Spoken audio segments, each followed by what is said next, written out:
Olá, sejam muito bem-vindos ao podcast O Mundo a Seus Pés, um programa semanal da secção internacional do Expresso.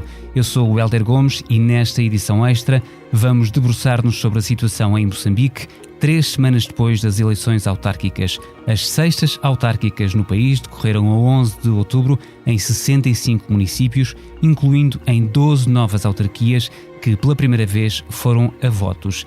Segundo a Comissão Nacional de Eleições, a Frelimo, Frente de Libertação de Moçambique, o partido no poder, venceu em 64 das 65 autarquias, enquanto o MDM, Movimento Democrático de Moçambique, o terceiro maior partido, ganhou apenas na Beira. Ora, a Renamo, Resistência Nacional Moçambicana, o principal partido da oposição, tem promovido marchas de contestação aos resultados, juntando milhares de pessoas que denunciam uma mega fraude no escrutínio. As autoridades avançam que há mais de uma centena de pessoas detidas em vários pontos do país, sobretudo nas cidades de Nampula e Nacala, Porto e também em Maputo.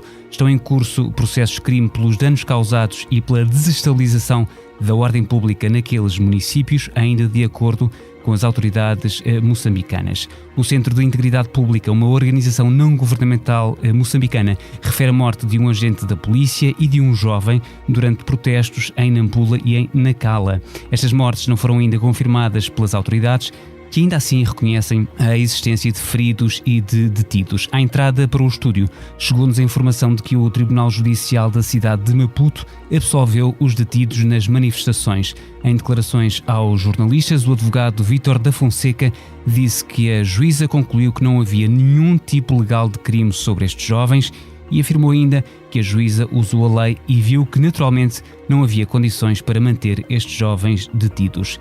Estamos a gravar esta edição extra do Mundo a Seus Pés ao final da tarde de 31 de outubro e para nos falarem da tensa situação em Moçambique são nossos convidados Lázaro Mabunda, correspondente do Expresso em Maputo, e Cláudia Almeida, investigadora integrada no Instituto Português de Relações Internacionais da Universidade de Lisboa. A edição técnica deste episódio é da Salomé Rita.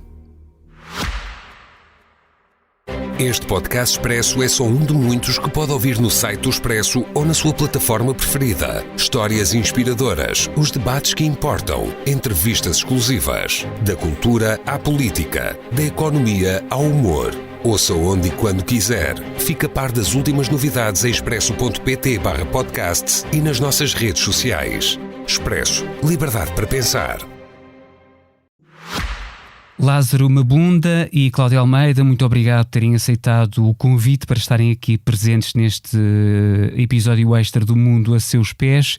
Lázaro, começo por ti. Num artigo assinado na sexta-feira no Expresso, falavas em 6 mortos e em mais de uma dezena de feridos só em Nampula, citando as autoridades de saúde desta província moçambicana, e escrevias que mesmo os responsáveis pela saúde têm sido muito conservadores na divulgação do número de mortes, podendo este ser muito superior ao que tem sido anunciado. Porquê é que isto acontece? Porquê é que há um desfazamento entre a realidade que vai sendo vista no terreno e que tu próprio, como repórter, vês no terreno e os números oficiais de mortes e feridos nas manifestações, na sequência das manifestações que têm surgido nas últimas 3 semanas? Boa noite, Hélder. Muito obrigado por este momento. Olha, aqui é muito difícil as autoridades confirmarem as mortes. É a própria polícia que não quer aceitar ou quer assumir que de facto baleou mortalmente as pessoas. E depois são as autoridades de saúde que também tentam desmentir ou então não anunciam os números ou então vão anunciar números não realísticos, e há muitos números que muitas vezes são escondidos para evitar o impacto desses dados a nível sobretudo internacional. A nível nacional, as autoridades moçambicanas não estão preocupadas com o impacto das mortes que ocorrem. Veja que só estamos a falar de 6 mortes. Esses 6 mortes, 2 foram registrados na cidade de Nacala, Porto, onde tudo começou. uma das pessoas assassinadas a tiro, uma das pessoas assassinadas a tiro, sim, é um adolescente de 17 anos que foi encontrado a se esconder após o lançamento de gás lacrimogéneo. Estava com o pai, foram apanhados pelo caminho, então tentaram se esconder. Quando chegaram agentes da polícia, deram um tiro fatal a esse adolescente de 17 anos e ao pai, mas o pai sobreviveu. Essa é a informação que nós temos, que estava hospitalizado. Não sei qual é o ponto de situação neste momento. Há 4 casos que ocorreram na cidade de Nampula, mas há outros números que dizem que só na cidade de Nampula ocorreram 6 mortos, todos por baleamentos da polícia. Mas não é só Nampula, não é só Nacala. Tivemos há manifestações, até antes de ontem houve manifestações em alguns municípios da Zambésia. Tem havido manifestações, por exemplo, em Milange, tem um número até aqui não revelado de tiros. Há tiroteios, há tiros, o que significa que pode este número não ser realístico, pode ser acima desse número de mortos. Então, as autoridades geralmente tendem a esconder esses números e nunca revelam, e os hospitais também. Isto é preciso ser visto num contexto em que as instituições do Estado, as instituições públicas, até certo ponto, algumas instituições privadas, elas sofrem de um forte controle do próprio Estado. Então, há muito medo de revelar informações, há medo também de represálias. Então, este é que é o cenário, na verdade, que está a acontecer cá em Moçambique hoje, o anúncio dos resultados eleitorais. Muito bem, já lá vamos também a esse anúncio dos resultados eleitorais. Cláudio Almeida, escassos dias após as autárquicas, observadores acusaram a Frelimo de manipulação dos resultados. Em concreto, os observadores da coligação Mais Integridade registaram um nível elevado de fraude e má conduta por parte das autoridades eleitorais, dos membros das mesas de voto e dos chamados brigadistas do recenseamento eleitoral. Estas eleições ficam irremediavelmente manchadas por este tipo de irregularidades, digamos, grosseiras? Obrigada, Hélder, pelo convite. As minhas saudações ao Lázaro, também pelo importante testemunho e análise. Diria que pelas análises que são feitas pelas organizações da sociedade civil e também por académicos, posso citar, por exemplo, Domingos Rosário, que fala que houve, de facto, uma fraude, um crime eleitoral, citando um crime eleitoral de magnitude gigantesca, igual a um tsunami, e tendo em conta também as declarações de observadores eleitorais internacionais, por exemplo, posso destacar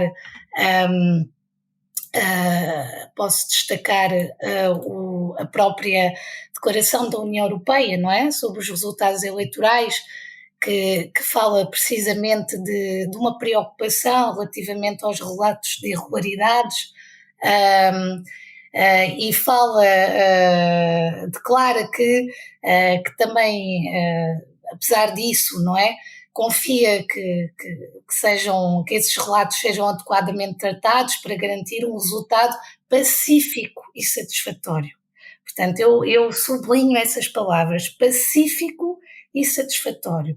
O que, respondendo à sua pergunta, evidentemente que estas eleições estão marcadas de forma evidente por irregularidades, por graves irregularidades, em que destaco a própria contagem dos resultados, que o próprio Centro de Integridade, o próprio consórcio que referias há pouco, anuncia como, na sua declaração, uma fraude particularmente grave no processo de contagem, em que os editais foram adulterados.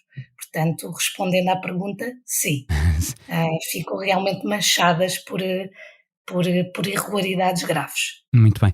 A Renamo já exigiu também uma posição vertical do Ministério Público contra os envolvidos na alegada fraude eleitoral.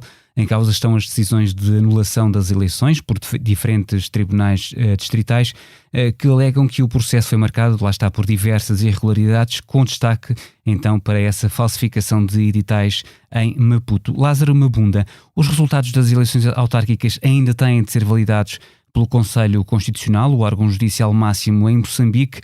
À hora que estamos a gravar ainda não há uma decisão, mas também não se antevê uma reviravolta.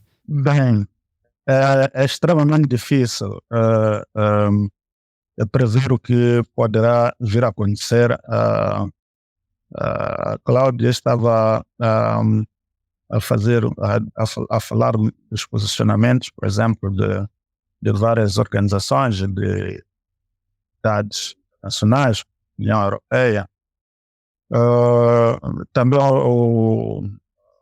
houve também alguns posicionamentos um pouco radicais de alguns observadores de alguns países. O Reino Unido, por exemplo, foi um pouco mais duro, questionou por que razão, mesmo perante tantas irregularidades, a Comissão Nacional de Eleições continuou a anunciar esses resultados eleitorais.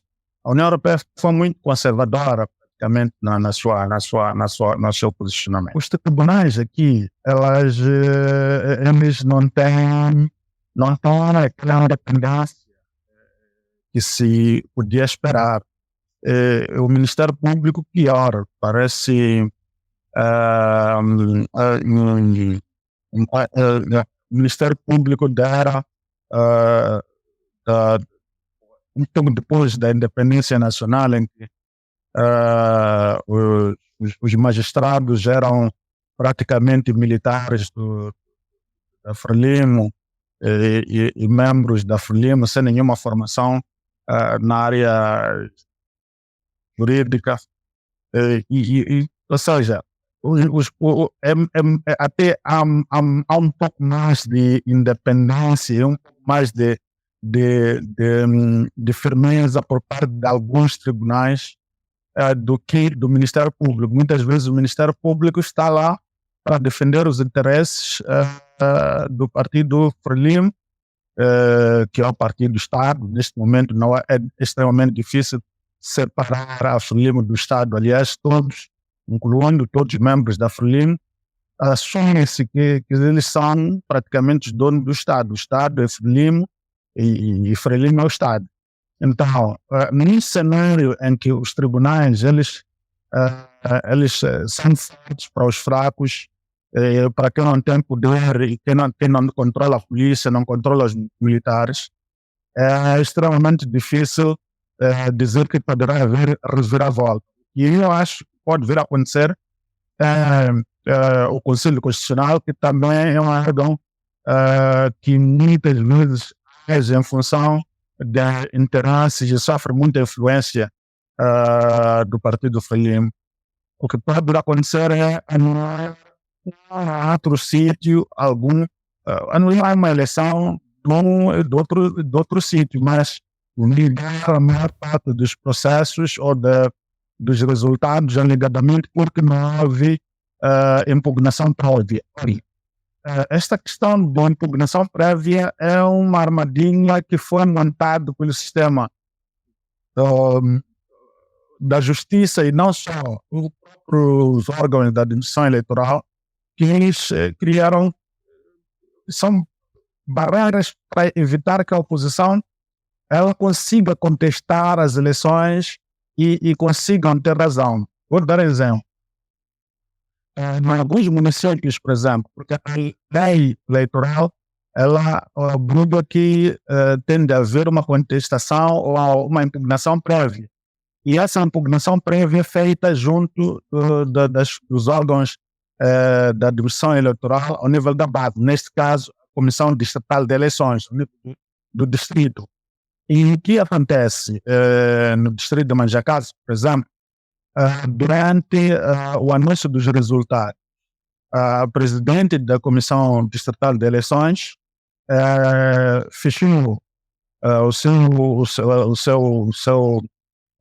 seu escritório, a sua sala, e ficou incontactável durante 3 dias. Ora, a impugnação prévia tem que ser feita a nível da Comissão Distrital de Eleições num período de 48 horas.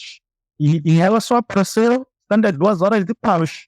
E a oposição não conseguiu submeter a impugnação prévia porque a pessoa não estava. E não estando, não foi possível.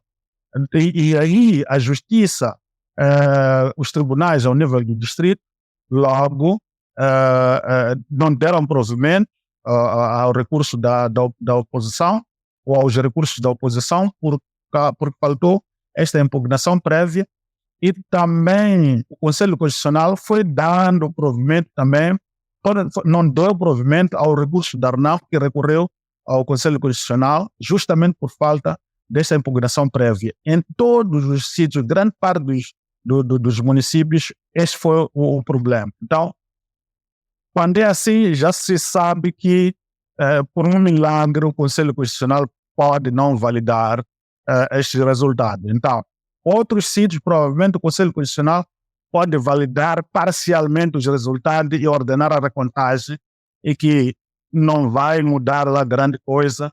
Em outros sítios, poderá provavelmente dizer que, olha, houve irregularidades, como tem vindo a fazer nos outros anos, mas que essas irregularidades não afetaram o resultado final.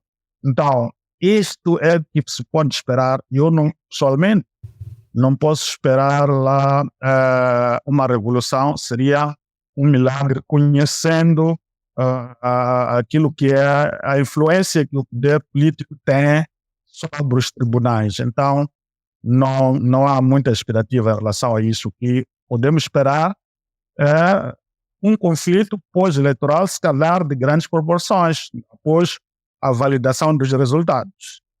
Muito bem, também tinha aqui algumas perguntas para saber o que é que poderá acontecer na sociedade civil moçambicana após esse pronunciamento do Conselho Constitucional, sendo que a Frelimo, recorde-se, o partido no poder em Moçambique, após o anúncio dos resultados por parte da Comissão Nacional de Eleições, garantiu que iria respeitar as decisões do Conselho Constitucional e agradeceu aos eleitores o voto de confiança que depositaram na Frelimo.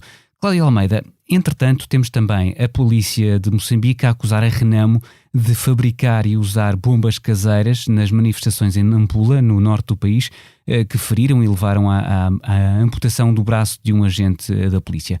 O maior partido da oposição também tem acicatado os ânimos?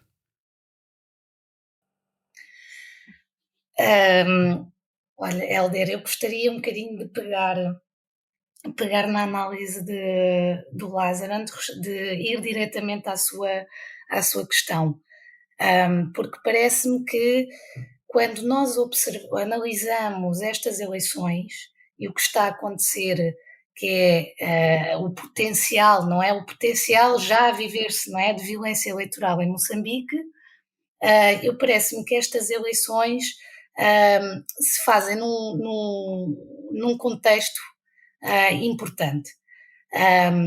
São realizadas num contexto, aquilo que alguns investigadores que se debruçam sobre o desenvolvimento político em Moçambique referem, e estou a citar particularmente a investigadora Anne Pitcher, da Universidade do Michigan, que fala de um crescente autoritarismo e de violência crónica. Sabemos que esta violência, não é, remete-nos quase para um trauma coletivo de violência, não é? Quase uma história que se repete, e até utilizando o provérbio que a escritora moçambicana Paulina Xiziano, no seu livro Ventos do Apocalipse, ilustra muito bem esta história que se repete, não é? Que é a terra gira e gira, a vida é uma roda, chegou a hora, a história repete-se. E aqui esta história de violência, que tanto E essa violência pode ser vista dos dois lados, dos dois atores, portanto, quem governa e quem faz oposição, mas esta história repete-se, eu diria, com algumas especificidades. O que noto, e isto vai um bocadinho fazer uma ponte com a sua pergunta, a Renamo está com uma postura institucionalista, se quiser. É uma postura que procura, portanto, denunciar, não é? E levar a cabo o seu descontentamento evidente e provado, porque há provas, às instituições judiciais, não é? Ao mesmo tempo que promove a mobilização dos cidadãos, mas através daquilo que invoca de protestos pacíficos, correto? Portanto, é um posicionamento, quase uma Renamo que quase que se procura afastar de uma natureza mais militar, se quiser, de uma resposta mais militar, mas que procura mobilizar, porque percebe que tem esse capital, um capital social de descontentamento face a uma governação prolongada no tempo da Frelimo. Portanto, estamos a falar de um partido que está no poder desde a independência em Moçambique e que atravessa várias mutações, se nós quisermos, mas aquela natureza, aquela autoritária parece que manter-se, correto? Portanto, o que os estudos demonstram sobre violência eleitoral em Moçambique é que o principal ator que comete atos de violência eleitoral é precisamente o partido que está no poder. Isso são estudos de natureza quantitativa e qualitativa relativamente ao contexto, ao caso moçambicano. Aqui é importante contextualizar o porquê da Frelimo, não é? Porque é que estas eleições são tão importantes para a Frelimo? E talvez esses resultados, não é, esmagadores, não é, para o partido que está no poder, são importantes porque, para já, estamos a falar de um presidente, do atual presidente, que é o seu segundo mandato e último. Vamos ver, não houve alteração na Constituição, mas pronto, é o segundo e último mandato. É um presidente que governa, não é? Se nós analisarmos a questão intrapartidária dentro do partido, e aliás há investigadores moçambicanos que fazem essa análise, destaco, por exemplo, o João Mosca, que fala da questão crítica interna da Frelimo. Portanto, o Filipe Nyusi tem à sua volta, internamente, dentro do partido, várias vozes descontentes, vários grupos descontentes. E vamos ver, e há também uma preocupação relativamente às próximas eleições gerais. Num contexto em que, repara, é um contexto que o país politicamente atravessa de tensões político-militares com a Renamo, de conflito com a insurgência jihadista no norte de Moçambique, com uma crise da dívida externa, de corrupção, de escândalos de corrupção que têm desprestigiado ou minado a imagem internacional do país. Portanto, estamos num contexto, não é, em que de facto é necessário para o partido que está no poder dar uma imagem de que se mantém à frente do barco, não é? E que tem força. No entanto, isto é digamos, um fio condutor quase permanente, mas há aqui umas especificidades interessantes. Eu até pegava na análise do Lázaro relativamente ao posicionamento dos tribunais, não é? Dos órgãos judiciais relativamente às denúncias, não é? E aos processos que são postos neste caso pela Renamo e não só. Há eu diria que há aqui uma especificidade que os estudos sobre sobre o continente africano, sobre os desenvolvimentos políticos e eleitorais em África, apontam que é este conceito de resistência judicial. O que é que nós estamos a ver? Estamos a ver em vários países, e destaco, por exemplo, no Malawi, nas eleições de maio de 2019, o Tribunal Constitucional anulou os resultados eleitorais. E estamos a ver, por exemplo, o Helder falava do tribunal na cidade de Maputo, que absolveu os jovens protestantes. Estamos a falar também de vários tribunais distritais, não é? Que vão tomando decisões no sentido de anular. Falo, por exemplo, na província de Gaza, no distrito de Chokwe, não é? Que o tribunal anulou. Portanto, estamos aqui a assistir a algo interessante, que é aquilo que o Lázaro falava, que o Estado é o partido, não é? Ou seja, que o partido controla o aparelho do Estado e as suas instituições, mas ao mesmo tempo estamos aqui a assistir a bolsas de resistência das próprias instituições. É verdade que constrangimentos, mas há aqui um movimento interessante que está a acontecer. Paralelamente a isso, diria que também há um movimento por parte dos cidadãos, e destaco que são as plataformas de observação eleitoral por parte de cidadãos, e destaco, por exemplo, a plataforma de Checa Lá. Ou seja, isto está a dar uma consciência coletiva, não é? Se quiser, cívica aos cidadãos, que quase que é um cidadão jornalista, não é? É um cidadão que relata em tempo real o que está a acontecer e mobiliza-se para repor, e aqui cito, a verdade eleitoral. Obviamente que da parte das autoridades, não é, do Estado, nomeadamente as forças de segurança, nós sabemos que a Human Rights Watch, por exemplo, já denunciou e já relatou registros de abusos, não é, por parte das autoridades de segurança, não é, moçambicanas. Portanto, aí não há nada de novo em relação à resposta. O que eu diria que há aqui qualquer coisa que merece, se calhar, uma análise mais microscópica, ou se quisermos, mais otimista, é precisamente isto. É um partido, e faço a síntese, é um partido da oposição que está a procurar um comportamento mais institucionalista, não é? Que consegue fazê-lo porque os próprios órgãos, não é?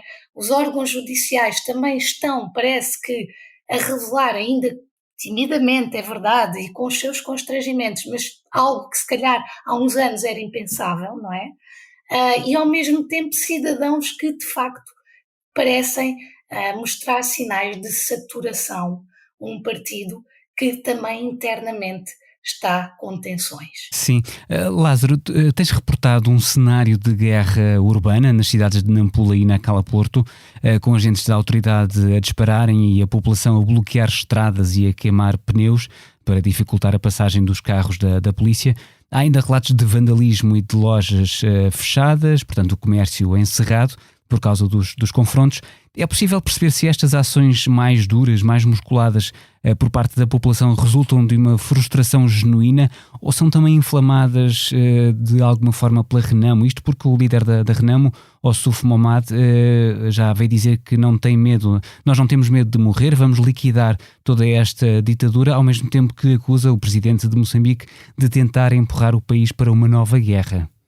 Porque está tudo muito inflamado, e portanto isto também tem uma parte de frustração genuína de quem se manifesta, ou a Renamo também está a ajudar, também com o enquadramento que ainda há pouco fazias e também a Cláudia Almeida fazia, do que é a Renamo atualmente. Pergunto se são dois vasos comunicantes, a frustração genuína por um lado da população, mas também este acirrar de fileiras, do maior partido da oposição. Bem, primeiro, acho que a Cláudia disse uma coisa muito interessante, que é a Renamo agir numa perspectiva institucionalista, não é? Isso é verdade. A Renamo nunca esteve tão organizado mesmo para contestar as eleições a nível dos tribunais do que esteve desta vez. Provavelmente a própria Frelimo ficou surpreendido com este nível de preparação da Renamo.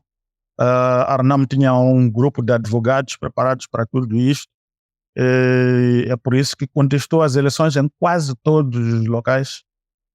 Só acho que em dos 65 municípios não houve contestação. Hoje um pouco mais que isso, mas quase todos os municípios houve contestação dos resultados. Isto demonstra o nível de preparação que a própria Renamo teve, porque já se previa, a própria Renamo já previa que isto pudesse acontecer, porque tem vindo a acontecer, e uma das maiores críticas que a Renamo vinha sofrendo, quer seja da sociedade civil, assim como da comunicação social, era que a Renamo não se preparava, não contestava os resultados, ou contestava mal, mas desta vez não, e apresentava evidências. Bem, não conseguiu todos os sítios, porque houve bloqueios. O que acontece aqui, se calhar esclarecer isto. Os órgãos da administração eleitoral, eles são órgãos políticos, ou seja, os presidentes das comissões distritais, comissões provinciais e Comissão Nacional de Eleições são indicados pela Frelimo. E depois a Renamo e o MDM vão indicar os adjuntos. Mas esses adjuntos muitas vezes não têm nenhum papel, tanto que nem têm as informações sobre as ações que estão a decorrer dentro do órgão, de que eles são diretores adjuntos ou vice-presidentes. Então, é só para ver como é que isso está estruturado. E temos o Secretariado Técnico da Administração Eleitoral, que é o braço executivo, e tem estágio central, tem os estágios ao nível da província, também a nível dos distritos, e também a composição é a mesma, mas todo o processo é preparado a partir do estágio, por exemplo, da Administração Eleitoral, ao nível da base, que eles indicam, por exemplo,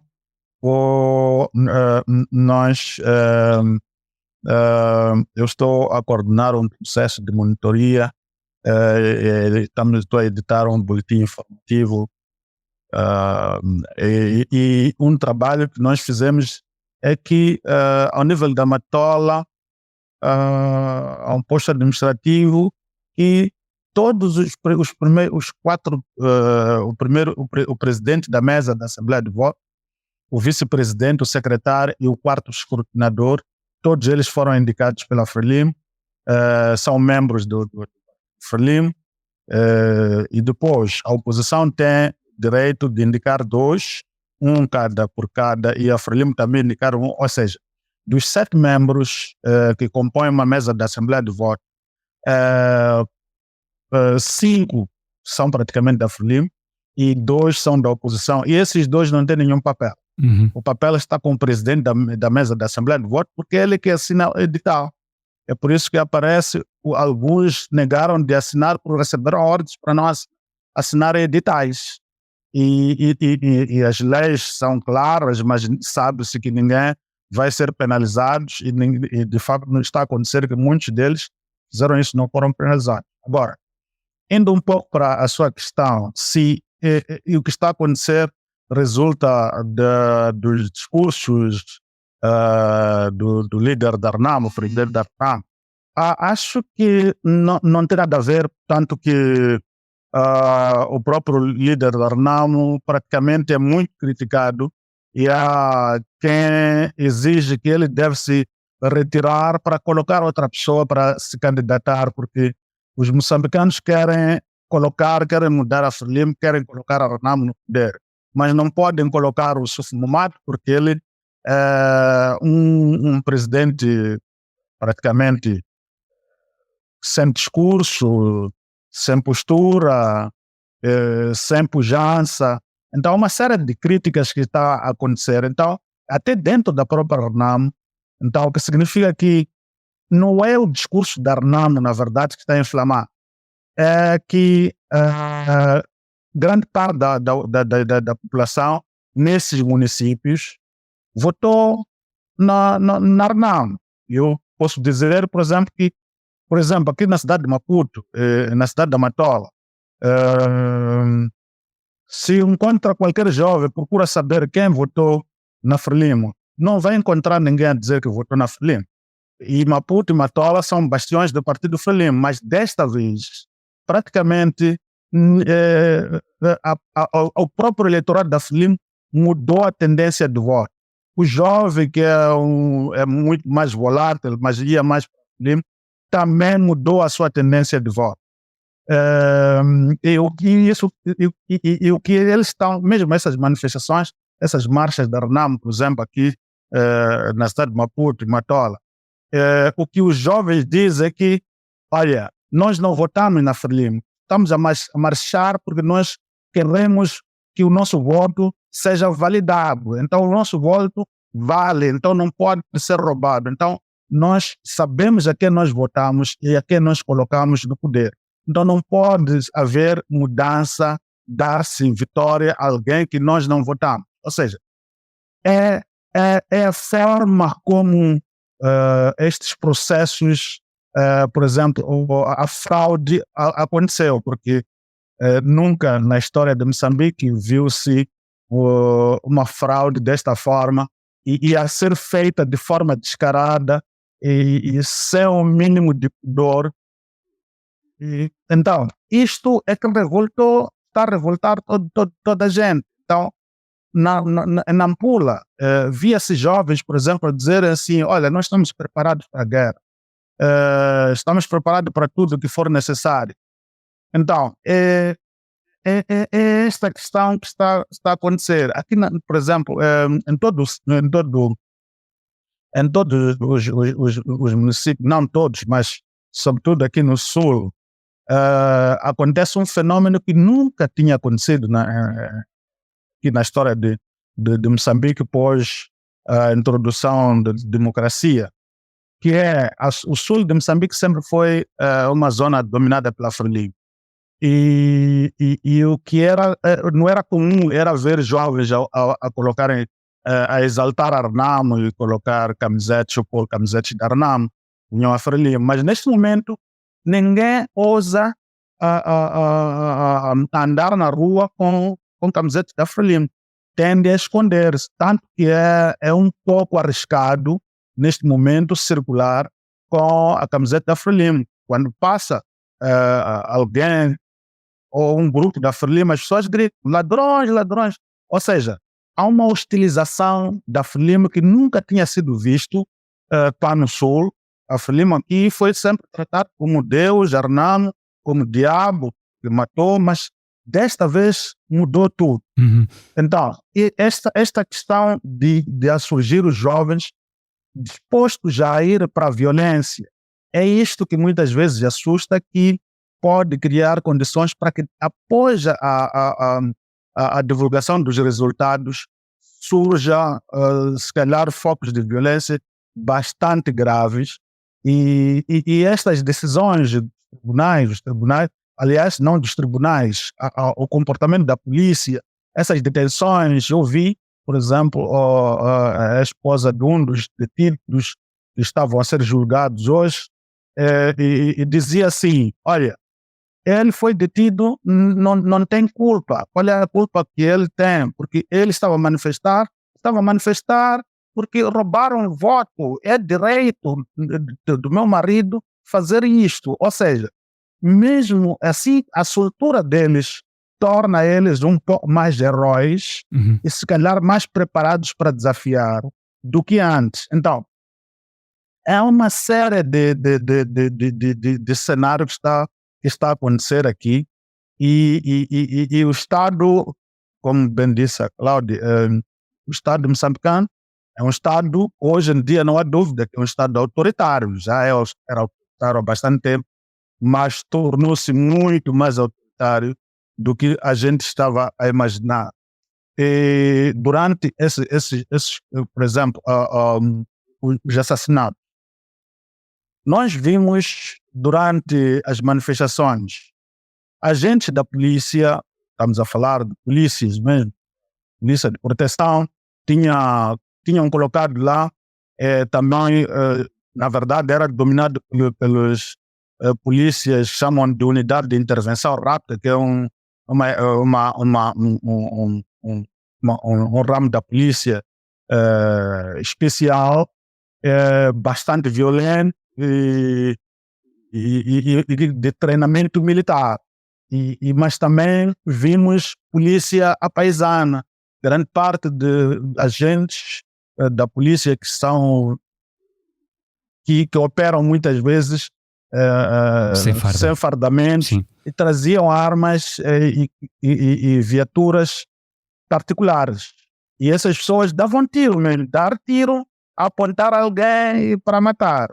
Então, houve colocação até de militares, mas usarem fardamento policial. É por isso que houve mortes. Houve mortes porque o militar não é o indivíduo que é preparado para lidar com manifestações. Ele é preparado para lidar com a guerra. É por isso que aquilo foi praticamente uma guerra urbana, mas que esta guerra urbana não se sabe até que ponto irá terminar. Mas o cenário, na verdade, é este, não tem nada a ver. O discurso da Arnaldo, quanto a mim, não tem nada a ver, mas tem a ver também com a insatisfação popular que quer mudanças a todo custo. Muito bem. E neste momento estão a dizer que, olha, o Sousse Fumado tem que sair do poder para colocar uma pessoa, porque nós queremos mudar. Já não queremos a Frelimo, mas também não queremos que o Sousse Fumado esteja ali. Não tem a pujança que se espera. A conversa vai muito interessante e bastante bem informada por parte dos nossos convidados desta edição extra. Uma última pergunta para a Cláudia Almeida, que tem a ver com o silêncio do Presidente da República. Pergunto-lhe se é uma questão de prudência, se também defende que Filipe Nyusi só deve pronunciar-se após a validação e proclamação dos resultados pelo Conselho Constitucional, e já agora se os distúrbios nas manifestações não mereceriam uma palavra do Presidente. Bem, olha, Helder, eu diria que a postura do Presidente da República é também ele muito institucional, não é? O pronunciamento será após os resultados, a divulgação dos resultados finais. Eu diria que será haverá uma palavra do atual Presidente, Filipe Nyusi. É também, no fundo, pode ser lido como um posicionamento de institucional, não é? Equilibrado nesse sentido, ou um posicionamento de alguma arrogância e distanciamento face ao que está a acontecer, que é de facto preocupante. Porque estamos a falar de focos de violência, como o Lázaro muito bem analisou, de focos de violência urbana. Estamos a falar de um cocktail Molotov, não é?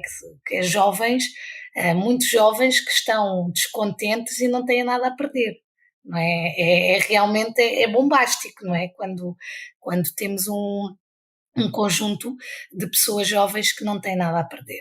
E, portanto, o recurso à violência num país que tem um historial, não é? Tem quase esse trauma coletivo de violência longa no tempo, não é?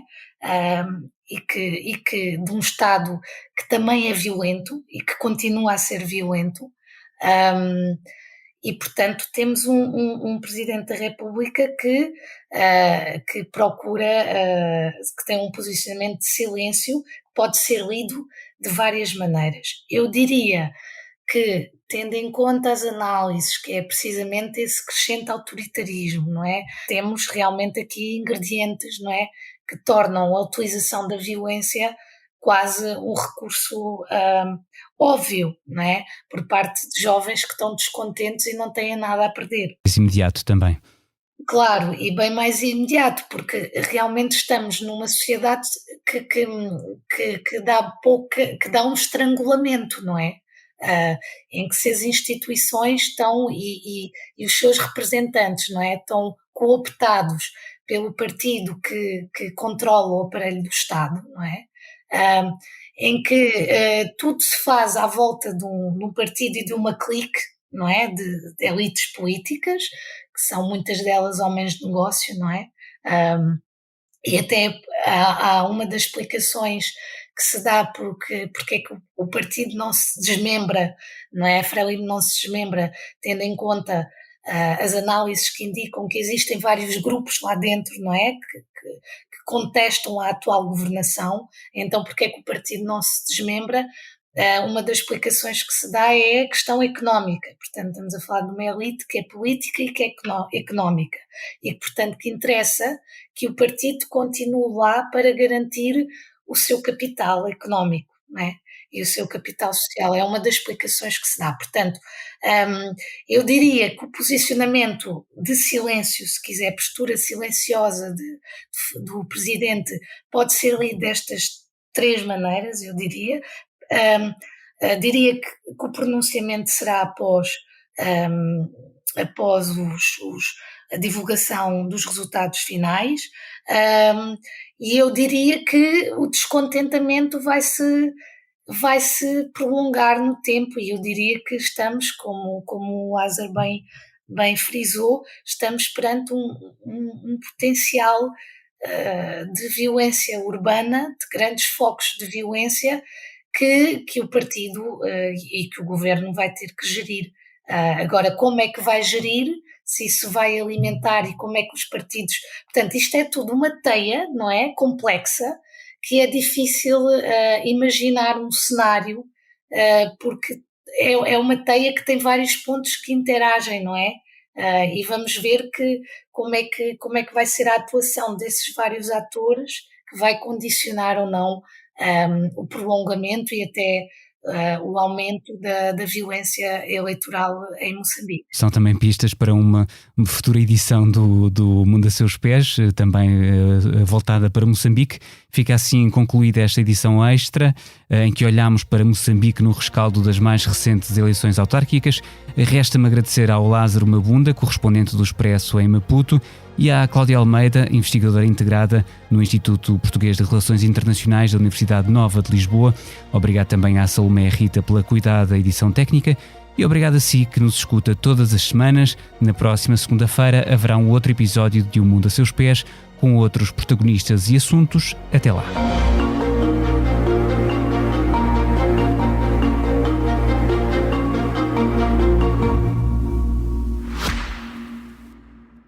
Este podcast Expresso é só um de muitos que pode ouvir no site do Expresso ou na sua plataforma preferida. Histórias inspiradoras, os debates que importam, entrevistas exclusivas. Da cultura à política, da economia ao humor. Ouça onde e quando quiser. Fica a par das últimas novidades em expresso.pt/podcasts e nas nossas redes sociais. Expresso. Liberdade para pensar.